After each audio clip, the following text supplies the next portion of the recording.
Pasasgat TNI Burukogoya, wajah Algojo OPM penembak pekerja proyek di Sugapa terekam drone TNI.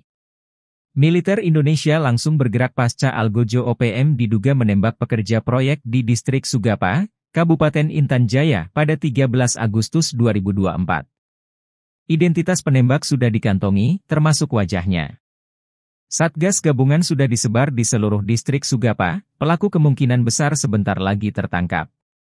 Kepala Operasi Damai Kartens 2024, Brigadir Jenderal Faizal Ramadhani, menyebut seorang warga sipil tewas bernama Raimon Gustam Kailimang.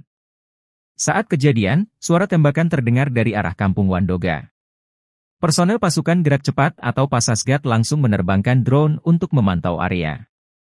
Saat itulah diketahui terlihat satu korban tergeletak di area bawah Sungai Wabu. Korban mengalami luka tembak di bagian kepala, telinga, lengan kanan dan dada kanan.